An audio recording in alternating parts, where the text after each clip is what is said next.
You are now listening to The Perfect Prana with Kyah Ann. What's poppin'? What's good? Hello, my friends. You're listening to The Perfect Prana Show on 88.1 FM WCRX, also available on Apple, Spotify, and YouTube. I'm Kyah Ann, your host and a yoga enthusiast, and I'm very blessed to be here with you all. Today, we have the usual, the yoga news, where I speak about things that are going on in the world and how it relates to yoga, Yoga Heals, where I bring on a very special guest and discuss their practice, and the weekly wellness challenge, where I've been following the 8 limbs of yoga. But before we get into all of that, let's center ourselves. Let's take this moment to go inward, to focus on our breath, focus on our prana. Prana translating to breath, as in the breath of life, our life energy force, our life source. There's many translations. So no matter where you're at, you're sitting on the couch, if you're driving in your car, you're sitting down somewhere, or you're standing up, or you're laying in bed, there's many options. No matter where you're at, take this moment to lengthen out your spine. Sit up nice and tall if you're sitting onto your sit bones, or if you're laying down, try to get your back fully onto the surface from the low back, the middle back, the upper back. Or if you're standing up, stand up nice and tall with some dignity, so breath can effortlessly move through you, and relax each part of your body. Release any tension in your feet, in your ankles, in your calves, your shins, your knees, in your quads, in your glutes. Letting everything relax, relaxing your stomach, fully letting it go. Relaxing your shoulders, lengthening your neck. Sitting up nice and tall, yet relaxing each part of your body from toe to head.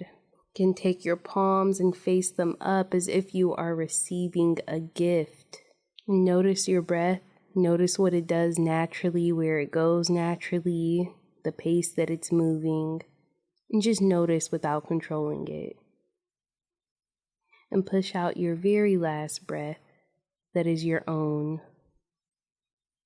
And with me, take a deep inhale through your nose, filling up your belly like a balloon, and hold at the top.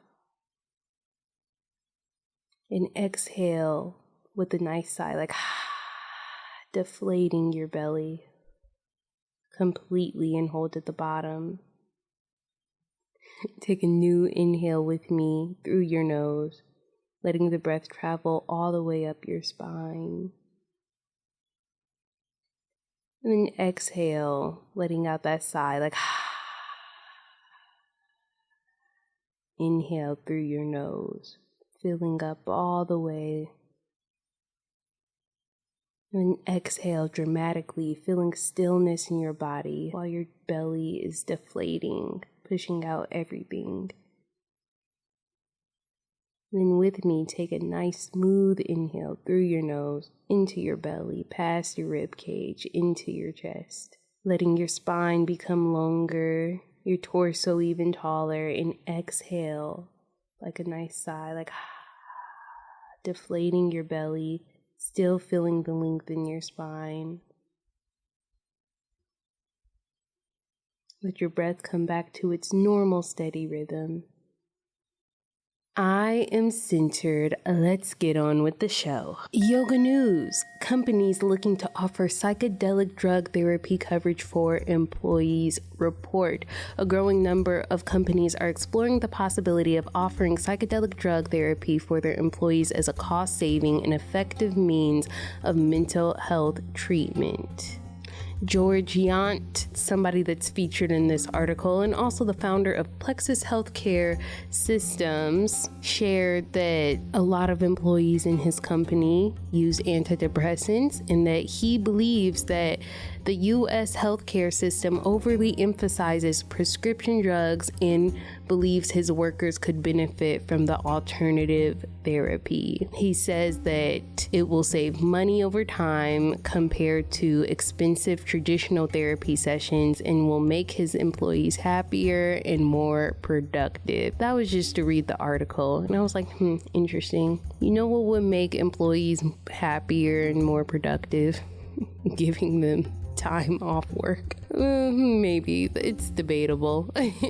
Anyways, I wanted to discuss this whole drug thing because drugs are an ongoing debate in the world, especially in spiritual communities, because it is looked at as this spiritual thing. I feel like drugs, especially psychedelic drugs, have been associated with hippies and having this awakening and enlightened and da-da-da-da-da. I don't know. We're really about to get into it. I'm gonna go ahead and tell you now, there will be an extended version on Apple, Spotify, and YouTube for all my radio listeners. I would like to start off by saying I don't condone drug abuse, and especially as somebody that has experience with abusing substances, I don't condone it. I don't recommend it. I hope and wish that there was another way, but sometimes you gotta go through what you go through. That is such a blanket statement that's so arguable, but I don't encourage anybody to go out and use mind-altering substances. You're gonna do what you want to do anyways. Let's start off with, what is a drug? I looked it up on Google. Google is my bestie, and Google told me. So I asked Google. The Google definition of a drug is a medicine or a substance that has a physiological effect when ingested or otherwise introduced into the body. And by this definition, I'm like, well, dang, mostly any and everything is a drug, because mostly any and everything that we take or ingest or that's introduced to our bodies has a physiological effect, whether it's psychological or affecting us physically. So it's like, well, dang, everything's a drug. I mean, food's a drug. What's the difference between food and a drug? The main difference is that we need food for survival. We don't really need drugs for survival, which is arguable. Some people need drugs for survival. But yeah, my coffee is a drug. Exercise is a drug. Yoga, going to a yoga class can be like a drug, according to this definition, at least. On one hand, I don't condone or encourage drug use. Again, because I have my own biases, my own experiences with drugs. On the other hand, I don't like the demonization of drugs and how we as a society make it into this moral thing, like, oh, you doing drugs is immoral and you not doing drugs is right. And you know what I'm saying? There is this certain moral superiority that comes with, I'm going to say in air quote, not doing drugs. And even just with coffee, sometimes I find that when I talk to people that don't drink coffee or see coffee as bad and it's this drug and you're addicted, sometimes people talk to me like they have some moral superiority over me because they don't drink coffee. And I'm like, okay, whatever.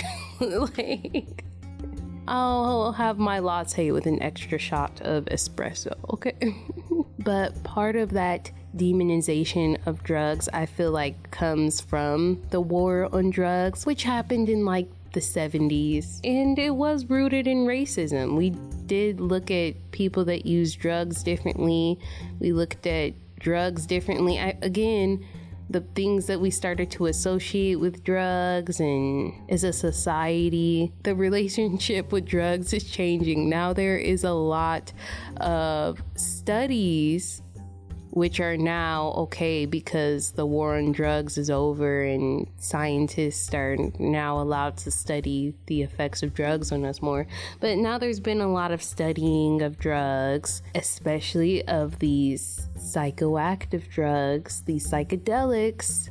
Some of these drugs have been found to be really helpful for mental health issues. Is this really the answer to our mental health issues?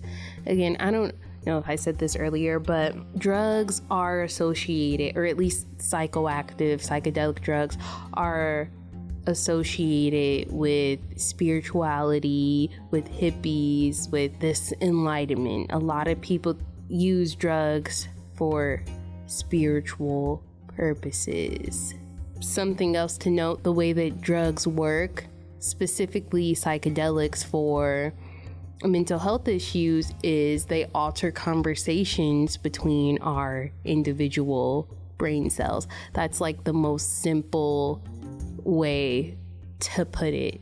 So we're just altering the chemistry of our brain, basically. There are a lot of ways to alter the chemistry of your brain. You don't necessarily have to take a substance. Like I said earlier, you could exercise, you could meditate, you could eat food. I mean, food is a substance. You could, like, there's just everything that we do alters our brain chemistry. You know, I'm not totally against companies or stores or doctors or whoever offering drugs to people as a solution for whatever ailment they have. Like, we already do it, we just haven't been doing it with psychedelics. So to me, it's like, what's the difference? If we can prescribe Xanax to somebody, then why can't we prescribe Psilocybin to somebody? I don't really see that as an issue. So I feel like this discussion is less for the prescriber or the legality of it or whatever. It's more for the user, and like, it's something that we have to examine as individuals. Like, should we be using this? Now, I do think it is interesting how some of these things don't become legal until the government can start making money off of it through taxes, and that's a whole different discussion. But again, this is less about, well, should this be done? Like, should companies offer this? Should doctors prescribe this? It's more just like, as individuals, should we do this? Like, is this really the answer to our sicknesses, to our mental sicknesses? My answer is, I don't know. Yes and no. No and yes, like both. I can kind of see this from both sides. There was one thing that I wanted to note. First, I was watching this little clip on Instagram the other day, and the creator of it was Dr. Be Serious. He's this person that has a ton of followers, this herbalist or whatever. This just popped up on my feed, and he was basically talking about the use of herbs and if they actually work or not, or whatever the case is. He made a good point, is they only work if you believe that they'll work. So that's something to note with drugs, or with whatever we do to treat ourselves. Whether it's like, I'm going to use yoga to treat my mental health issues, I'm going to use psilocybin to treat my mental health issues, I'm going to use XYZ to, like, whatever you use, the first step is believing that it'll work. So if you think that psilocybin is the answer to your mental health issues, if you have that thought or that belief, it probably is. That probably will solve your mental health issues. Like, whatever you think will work probably will work. It's called the placebo effect. The mind is powerful. I'm sure we've all heard of that. And we might have experienced that to some certain extent with things in our life. Whatever we believe to be true usually is true. So I believed that this was going to work, and then it worked. Or I believed this wasn't gonna work, so it didn't work. I think it's called like the nocebo effect or something. That's something to know when it's like, well, is this the answer? Should I be doing this for my mental health? Or to go on this spiritual journey? Like, do I need to do this drug to go into this journey, or to fix my mental health issues? I guess if you believe that you do, then yeah. Something I also wanted to discuss is, are drugs spiritual? Yes, I mean, everything is spiritual. Personally, when I look back, I don't remember having these heightened spiritual experiences from the little things I experimented with in my teenage years.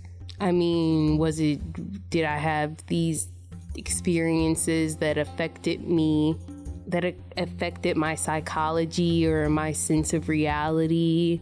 Yeah, I did, but like, was it really spiritual? I mean, yes, because it's like once I went on this spiritual journey, in air quotes, I realized that like my whole life has been this spiritual journey. Everything's leading up to the next moment, and everything is spiritual. Everything that I eat, everything that I do, anything that's building me up, anything that's bringing me down, everything in my life is spiritual. Everything in everybody's life is spiritual because everybody has a spirit. I just think it would be interesting to follow a different path to enlightenment or this higher sense of spirituality than to do drugs. And I'm just saying this because I've met a lot of people and I've gone through this mindset myself, like, oh, I want to have some spiritual experience, let me do magic mushrooms. And it's like, maybe, or maybe just try following a path instead of taking some shortcut. Like, truly go on the path and enjoy the process.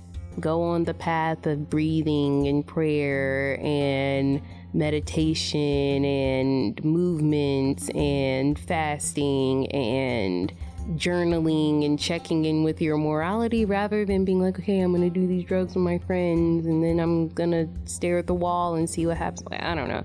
That's just my it's just my opinion. My sister says opinions are like a-holes. Everyone has one.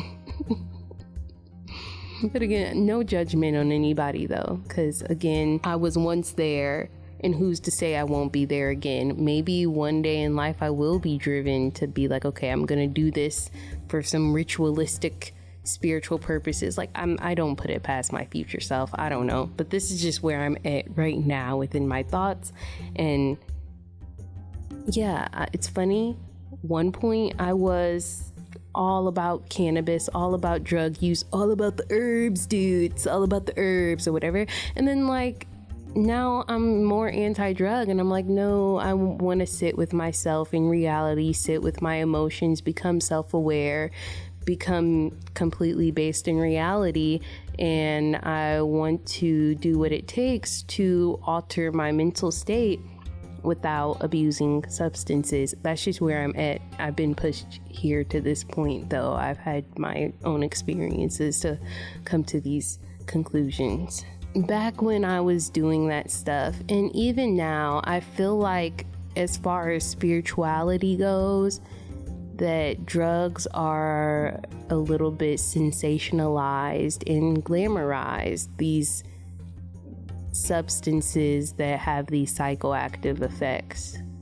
You know, to me, I see it as a way of trying to escape reality. Some people see it as a way of, I was more in reality than ever before. I don't know. But it's looked at as this kind of mystical experience. I believe that we can have a mystical experience without the use of a substance, but maybe that's not true for everybody.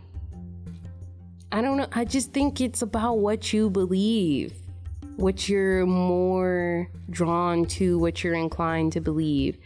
That's probably what's going to show up as true. These substances, they have risk. I'm like, at what point is the risk worth it? Like, to me, maybe it should be a last resort to be like, okay, I'm going to take these substances to solve my health issue.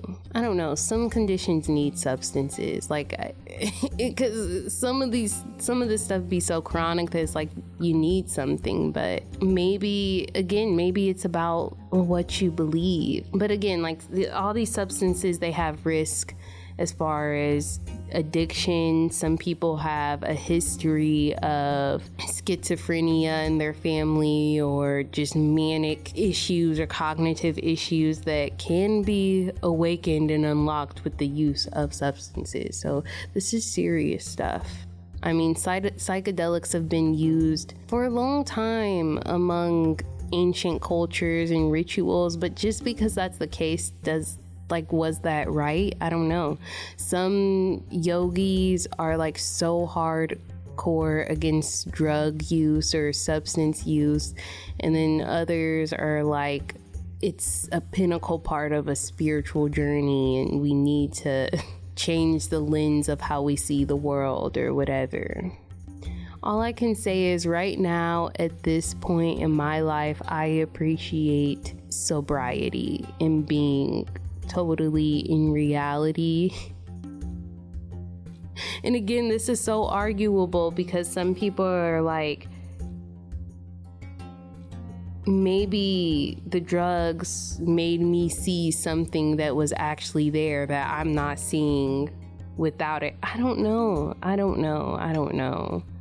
But to me right now, I appreciate the experience of trying to reaching the state of bliss and the state of like, oh, I'm inspired, I feel love, I feel loved, and I feel open and imaginative and powerful and this all that. Like, I appreciate the experience of trying to reach this mystical state without adding substances into the equation. And to me, I'm more to the point of like, I hope I can get to the point where I can take away things, take away influences, and really just learn to be even more with myself to get to this heightened spirituality. To me, I think that that's more powerful than like, okay, I'm going to take this and then now I'm going to be like out of my mind and I'm going to be seeing all patterns and crazy things and this and that. And, I'm not knocking it though. I hate to come off as like judgmental or like a prude because it's like, I've done it. I've done stuff. I've been where a lot of people are. And again, who's to say that I'll never do it again? But I'm just like right now on this part of my journey where I appreciate being fully present and fully here and in touch with reality, and maybe creating my reality and changing my reality just with myself, with my present choices. But yeah, I don't want to make too many blanket statements on this because some people are dealing with some chronic conditions that I will never know. Some conditions are powerful and they require outside substances. So it's hard to say. But again, the first step is belief. So I think if you believe something will work, then chances are it might. If I truly believe in my heart that dancing every single day is gonna solve my condition, maybe it might solve it, maybe not solve it, maybe it'll help improve it.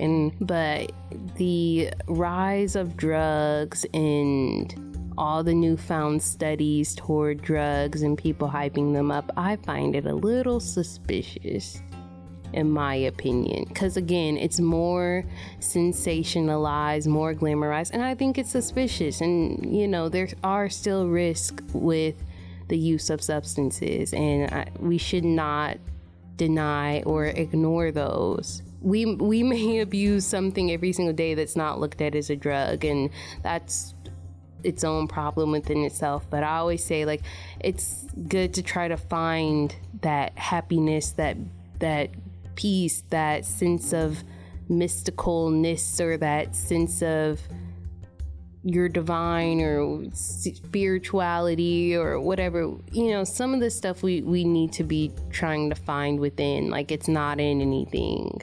Thinking like, oh, I'll be more spiritual when I take this drug. Like, maybe not. Maybe that spirituality is already within you. Maybe it's not in a substance. It's not in a person. It's not in a material object or whatever the case is. Like, it's just within you. Now I'm more anti-drug. But I try to create space for it all, though, because I understand just because I'm right here now on my journey, it doesn't mean that I'll always be here or always hold these opinions. Who knows how I might change or what I might do in the future, so I still want to have that space for it. Sometimes I think that substance abuse did save my life in some ways. Some things were just too hard to cope with. Whatever unhealthy coping mechanisms I gained, whether it was through food or through cannabis or through whatever I was doing, maybe I needed that at that time, and that kept me hopeful and excited to see another day, to where I could get to the point where I'm like, okay, I don't need to do that anymore. It's not serving me anymore. I'm gonna stop doing that, be on the path that I am now. Like, you know what I'm saying? Maybe that saved my life. Maybe I needed to use that stuff to cope, even though it was hurting me in ways. But at that time, I was just doing the best that I could, and it served me for that time, and I'm alive and okay today. So, yoga heals. Tay Savage, the founder of Rachete Fitness. She fused together dance and yoga, and her mission is to empower women and create a safe space for women to dance. This is an interesting episode. I'm so excited for the discussion with her. She's come to a good amount of my classes at LA Fitness, and she's just so enthusiastic about yoga, and I'm just interested to talk to her about how she's implemented the practice in her life. Let's get on with the show. Thank you so much for being a guest on my show. How are you doing? I am doing great. Thank you for having me, for sure. I was really excited when you offered. I was like, yes, I would love to talk about the different forms of yoga, because this is different. Oh yeah, we're gonna get into it. When did you start practicing yoga, and why do you still practice yoga today? It was really during COVID. Everyone thought the world was going to end. So it was like, what should I do? And I was getting like nerve wracked, like I was stressing, and I needed to do something. And yoga ended up being this exercise that connected my mind and my body and my spirit. And I was like, oh my God, everybody I know needs to do this. Everybody I know, old, young, men and women, we all need to be out here doing this. And so just having that idle time during COVID really pushed me to like want to move my body in different ways, for real. That's so relatable. When I have a good, wholesome, healthy experience, I'm like, I want to give that to everybody. What exactly was your introduction into yoga? A free week membership at Core Power in Hyde Park. It was like I knew nothing about yoga at all. I mean, I barely saw it on TV. And so to get that offer, I was like, let me go see what this is about. And the first class I went to was hot yoga. It tests everything in me because mentally you have to be in that room, but physically you do not kind of want to. And I was like, oh yeah, I need to be testing myself in this way more often, because, who's to say I never be exposed to it? I won't even know it exists. Like I wouldn't have that sense of relief. And so I just kept going. It went for like 2 years straight. I was just in the yoga studio. And so it changed my life for real. I started letting my son practice yoga, and that was so fun to see a 3-year-old really engaged. And so he hasn't done it in a while. He's in school, he has sports. And then the other day, I'm like, "Do you still be you know something about yoga?" He like, "Yeah." He just do all the little poses that he be doing the handstand. I'm it stuck with you because now you're 9, boxing and doing track, and you still have this, this to pull from. And so I really, it's like a part of my life now. I've strayed, and it's like it comes back to you. Like you have to still do it eventually. It's just Amazing. Yeah, it's a beautiful practice. I'm glad that you got to experience it in person because it is different than just like looking up a video on the internet, which that's cool too, but like yeah. build being in the community is so much Oh my different. god. It is. It's like creating a family because it's like-minded of individuals around you, and it feels good. It's a community for real, and that's why when I came to your class and you were willing to adjust, a lot of people don't adjust. A lot of people don't touch you and say, do these things, and you can't grow without that. So I love it. I love the community. Yes. Okay. So speaking about community, it seems you've kind of built a community involving yoga and twerking. Can we talk about it? What does that look like? It looks like a safe space. A lot of times, the women that come to me, they want to whisper because they're ashamed. It's like this stigma behind it, and it really don't exist. We are allowing that to exist around us based upon whoever told you twerking was bad. You know, it's different cultures that do the same moves, but they don't get scrutinized like Black women, and it's just the truth. It's just the truth.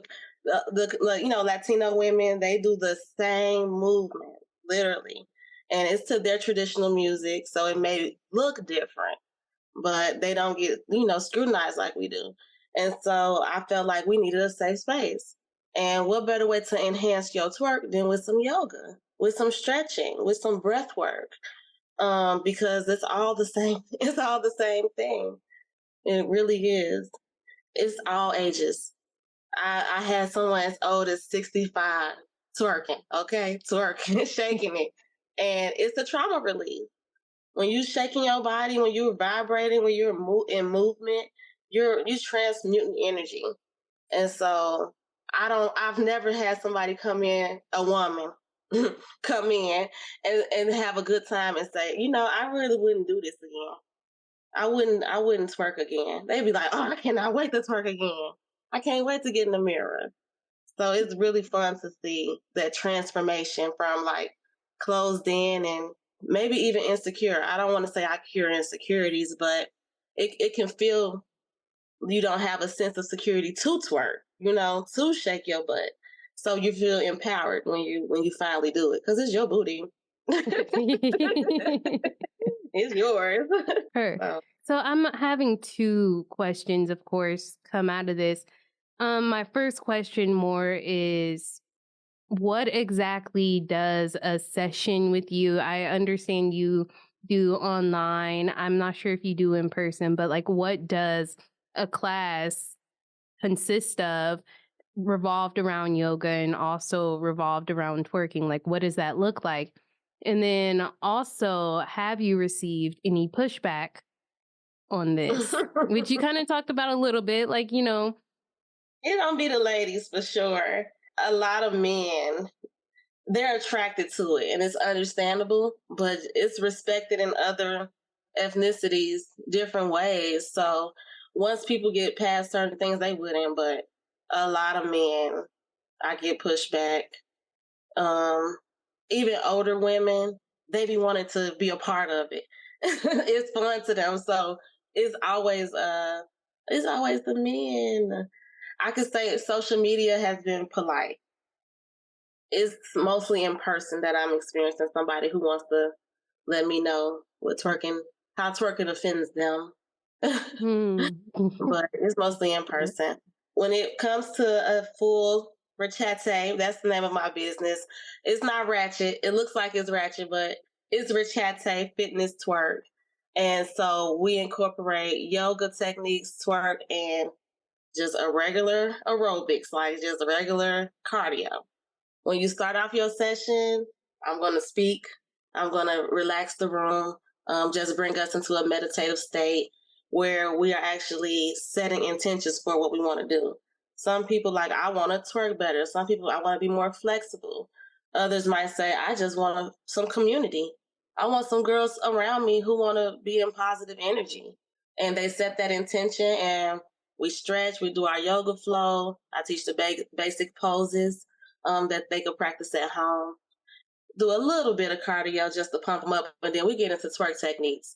We do twerk drills, just like you would go to the gym and do some back and forth drills. You do the same thing with twerk moves, and then at the end we learn a fun routine. A lot of people go to twerk classes and it's very sultry and, oh, I'm so sexy, And my class is more so like, oh my God, I feel so good. I'm just eluding this positive energy. It doesn't have to be characterized with sexiness, and I think that makes my class different because a lot of people are looking in the mirror trying to find a sexiness when it's just about looking at you and appreciating what you already have, like in that moment, being where you are in that space. And how can you enhance that? How can you enhance that exact feeling, not this set feeling that someone has get, like, be sexy. Maybe you want to be exotic or something else that day. So just giving that option. And then Yeah. at the end, it's a party. We twerking, we drinking a little bit of wine, and we exchanging numbers. People have make friends out of these situations. No, that's amazing that again that you're building community around two forms of physical movement that you really care about. So my question for you is, you brought up music a little bit earlier, and then you also just spoke about some people are too honed in on being sexy. But I find that part of that is with the music because music definitely influences us and it glamorizes being sexy. So, how do you choose the music to play for a class? And does that, you I know, want to say, I guess it's like fun music because I do like the typical twerk song, but I'm kind of an old school barbecue twerk song lady. I'm like high school reunion twerk song fun because, like, I mean, it's about having fun. So this morning, because we get on Microsoft Teams every morning, 6 a.m. for the twerk session, and today we twerk to Booty Up. And I don't know if you know that song, but that is a very fun song. And it just gets to the point where it's like it's not focused on the sexiness, I guess. But the newer music, Lotto and Meg the Stallion, it could be empowering too. But I could definitely understand how it still focuses on that sexiness. I hopefully it will still be able to reach the person who's doing it. This morning I had somebody on who was 47 years old, and we was not doing no easy twerk. And she was in her zone because she related to that song. So I'm gonna definitely keep that in mind on how each song can relate to whatever they're trying to put that intention on. But we be twerking, we be twerking. Sure. Yeah. And that is my only concern sometimes is that music does negatively influence us or impact us sometimes. So and it just everybody has a different opinion on that. Like, oh, is this music seeping into my subconscious and making me act in ways that I don't really want to act or that's not really true to me. So I'm how do we protect ourselves but still I'm gonna have say that fun? it's some stuff I don't twerk to. Some of that Chicago drill twerk music. I mean, it's aggressive. I don't like twerking to that type of stuff. So I could definitely understand where you're coming from with it. I try to keep it fun. I'm sorry. I try to keep it fun and like I said, like barbecue, summer barbecue vibes where we really having a good time. We're not worried about shooting or no ops or nothing like that. Yes, yes. No, there's nothing wrong with that. That's what I'm saying. There's definitely like we all want to have fun, but also like we want to protect ourselves as well. Yeah, Um, internally, for sure. from what you describe and what I've seen on social media, though, it does look like you're really building a positive community. So I'm like, well, there's nothing wrong with it. Like, it's a good I way to hope move your body.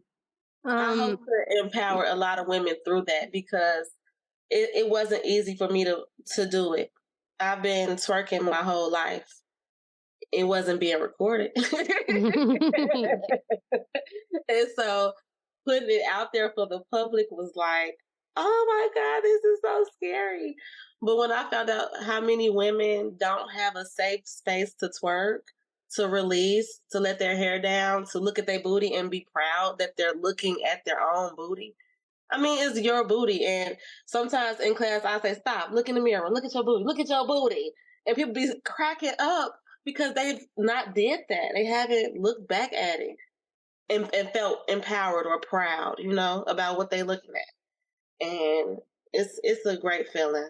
It really is. It really is.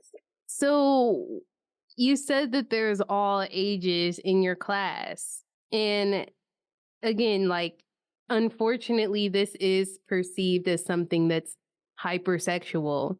Um, what's the youngest person you have in your class? My little cousin. She is 10 years old now.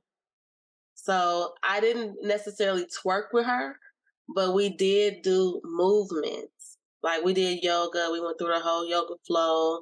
I was able to talk to her about her womb. I try to bring a few of those things in, but a lot of people are, they're not necessarily ready to hear all that. They just need to work on releasing for now. But you're so connected to your womb, you can control your body. And I want her to know that at age 10, that she's in full control of her body. And so it was a beautiful experience doing it with her and seeing how it can manifest and grow into something more for her. So it was beautiful. And when we got up, we turned some music on. We were dancing. It's ways to move your hips without twerking. We know that. It's ways to do other dances that utilizes movement in your body. And so she still was shaking because she's a girl. She wasn't twerking like she was, a grown woman, but she was still enjoying releasing that tension from her hips because she deserved it. She don't have to live in that way. And so that was the youngest encounter I had. A lot of people don't bring their kids. They want to have fun. They want to leave their kids at home. But my cousin, she really looked up to me and just wanted to know what the experience was like. And now she does yoga. She's 10 years old and she's truly interested in her own body and movement. And so I'm proud of her. And I was Yeah. happy I was able to give that to her. Definitely. So, I mean, to me, I kind of, in what you described twerking, like, it's kind of like a superpower almost. And to be able to confidently move your body and such. But again, like, all powers can be abused or used for negativity or whatever the case is. So, how do you influence I guess your students, like your cousin and other women, to use their powers for good and to protect their powers? And I guess I didn't look at it like that. I really didn't. I thought mostly the power that they were receiving from the sessions was for self. I would have to touch on that to make sure that people realize the power we have as women and the strength we have when we are able to perform certain things. So that's something to really think about for sure and incorporate for real, the power in that. Because one of the things I know I do is I wear sarongs when I twerk. A sarong is a garment, it's a traditional African garment, and you can wear around your waist. And I felt like pushing that as twerk gear, it showed a little bit of modesty because you're gonna shake in it. You're gonna see it when you got the sarong on, but it's just different from having on some booty shorts. It's a little more spiritual. It's a little more modest. It's a little more self, the reason you're doing it is for self. Because you're going to feel the movement. You're going to feel the movement before we see it in a sarong. So that was something I pushed as a part of being a Rachete thing. Is still a little bit of modesty behind it, because we're not doing it in no thongs. We're not wearing booty shorts. Some people like to twerk in booty shorts because they want to see every movement. I get the reason why. I get it, and some people are just not comfortable. So they feel more comfortable having something that goes down to the floor. It's going to still do the job. I'm telling you, if you go put a sarong on it and just do a little ta-ta, you're going to see it in the mirror. But it provides a little bit of that modesty. And I guess that's me pushing, hey, this is for you. And however you use it, it's still for you in a positive way. Well, no, thank you for bringing that up, because, that is like a line that I'm kind of at, or I find sometimes, is that like when you're doing something for yourself versus when you're doing it for attention or to impress other people or approval from other people. And that's kind of like an ongoing debate just in general. And I'm sure that everybody kind of deals with internally balance. Yeah, I've been doing it for 4 years. And the first 2 years, I did not care what anybody thought. I was pushing it so hard because I knew how I felt when I twerked. I knew how the release I felt when the sessions were over. I knew how light my heart felt when I was done. So I was like, I don't care what nobody said about twerk. And then these last 2 years, I had to realize, not everybody will get the same experience from it. And I just have to push the positive things that I know about it. Because I get comments from men, but I get comments and they like, you should go home and that's not a workout. And now you cut a song on and dance for 5 minutes straight and tell me you ain't sweating, got some bees coming down. It's definitely a workout and it's a release. So I try not to even pay attention to the negativity. Now the team's chat is about 20 women strong right now, and we are twerking for 100 days. We are on day 11 today, so you still got time to get them 80-something days in. You know what I'm saying? And so, if you don't twerk at 6 a.m., we just ask that you put a video in the chat showing that you are committed to the challenge. And we'll love to see those videos. We be in there just cheering each other on. No, that it is important to have a safe space to move your body. And then for it to not be like, again, I'm putting myself up here so people can look at me and lust over me and stuff. That is important. Or Yes. look at me and then make fun of me and say I look a mess. And you know what I'm saying? And, as women, we need that safe space to move our bodies and to just be and to exist in our form. So that I'm really glad that you're doing that. One of my last questions for you is kind of, what is your mission or kind of like a philosophy that guides you through life that's kind of at the forefront of your mind every day? Keeping God first. That was so cliche to me. Like growing up, I grew up in church. I grew up Baptist, Lutheran. I have been baptized. I've been in the choir, praise dance, and whatever.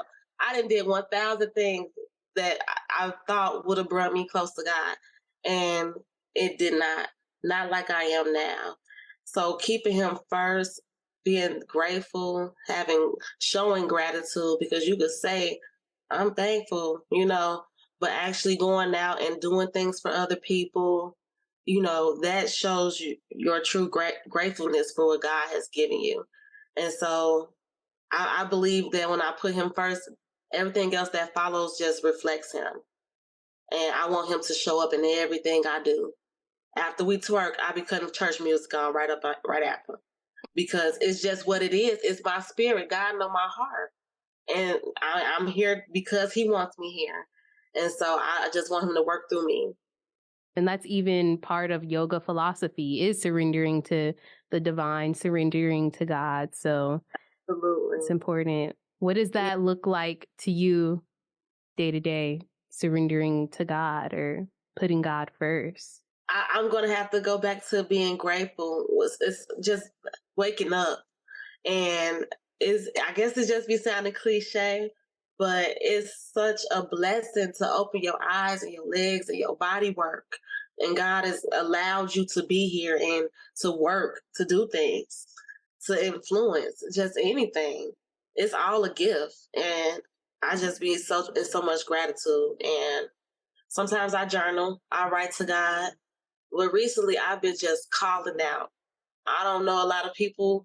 I've been looking for a church because it's not a lot of people who call out, cry out, and be for real. I be about ready to run laps, and I know that's the apostolic in me. But it's just I be so filled with the Spirit. I be needed to just praise Him.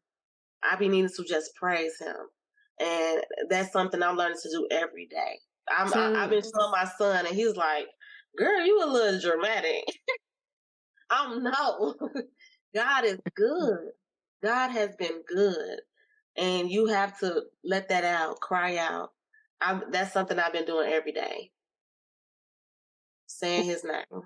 Well, I hope you find a church. I hope you find a community that is serving God, that you can serve God with, and that really sees the light in you and all that you're doing. So thank you so much.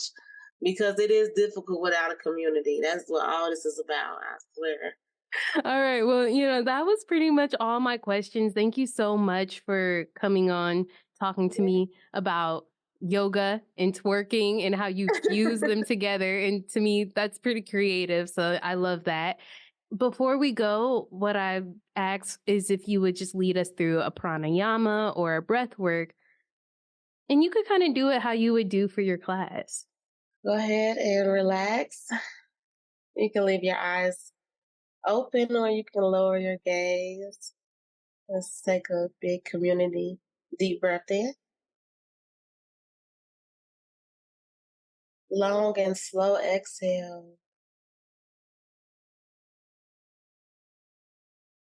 Empty your lungs all the way out.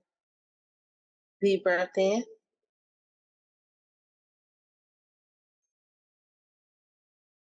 We're going to exhale long and slow.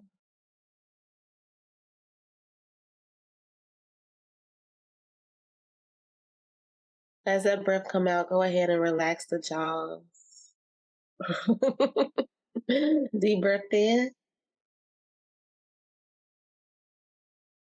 Slow exhale.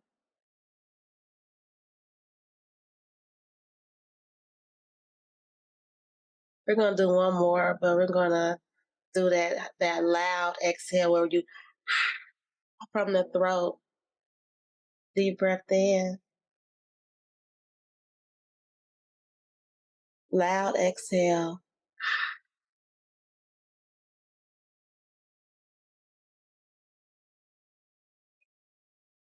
That felt so good. Just those little 4 breaths. That's all it takes is just a breath. Thank you so much, Tay, for coming on to the Perfect Prana show. With that being said, namaste. Namaste. Thank you, Queen. You're listening to the Perfect Prana show on 88.1 FM WCRX, Saturdays at 10 a.m., Sundays at 9 a.m. Also available on Apple, Spotify, and YouTube, where I post extended versions.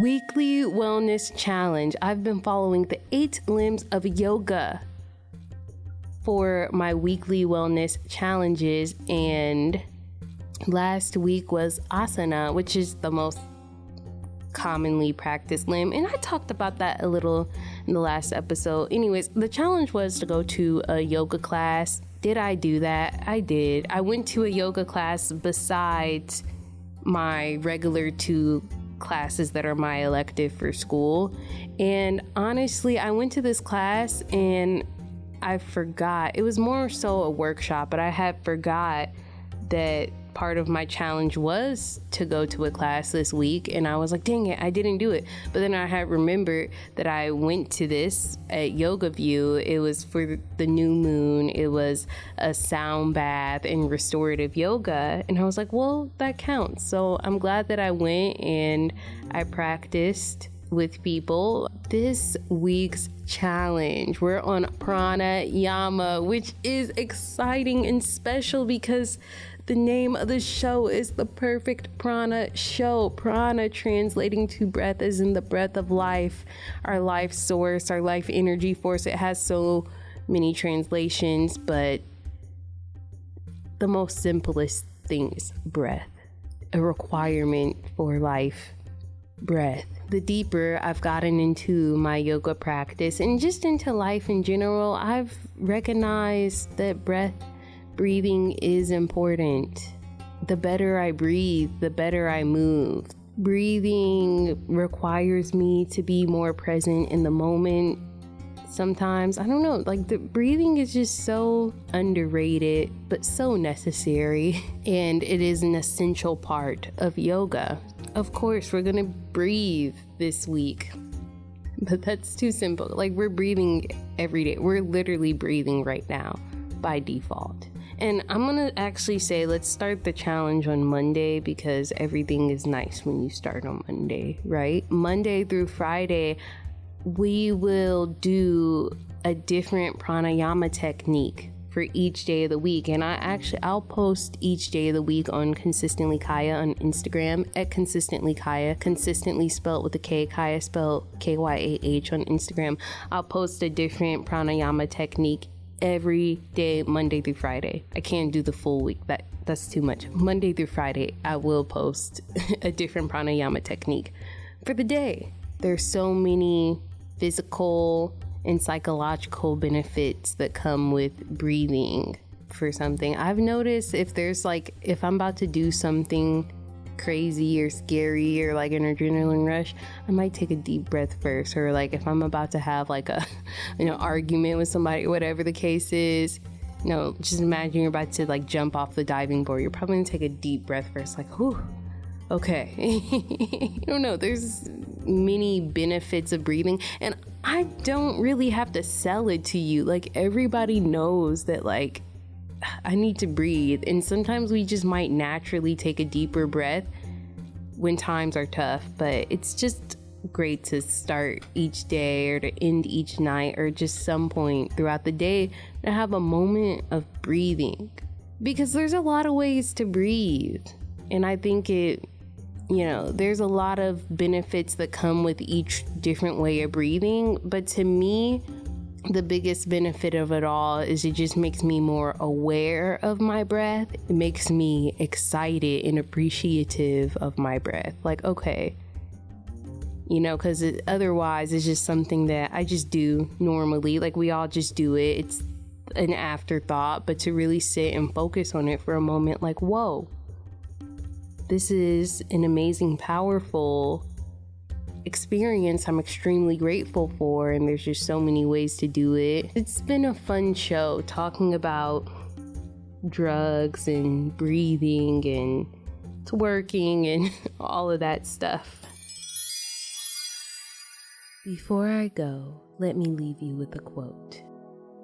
On Instagram the other day, I came across this yoga teacher who said something that stuck with me, and I liked it. I thought it was profound, and I was like, you know what? I want to share it as a quote on my show.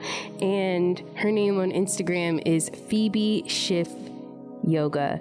I don't know how to pronounce her last name, but I'll put her in the show notes. So I was like, I like what she said. It's kind of profound. I don't know where she got it from or whatever, but I wanted to share it on the show, which I feel like I've heard this before.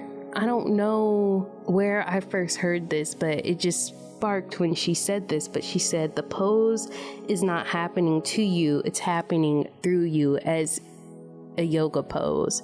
And to me, it was just a reminder to create a posture with your body with as much dignity as possible. with yoga poses. Not all of them are accessible or for me or whatever. That, like, I'm just not there where I can do what the picture is showing. I can still create a similar shape with my body and still have dignity, like still create it with ease, and I'm still upright, I'm still aligned in everything, but I'm doing it with a sense of dignity. Like, it's not happening to me. I'm not struggling to do it. Like, it's happening through me. I'm creating a shape that works for my body, that feels good. Like, it should feel good, okay?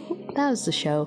Thank you guys so much for tuning in to the Perfect Prana Show on 88.1 FM WCRX, Saturdays at 10 a.m., Sundays at 9 a.m. Follow me at Consistently Kyah, consistently spelled with a K, Kyah spelled Kyah, on Instagram, to breathe with me and to see what I'm posting. With that being said, the divine within me bows to the divine within you. Namaste.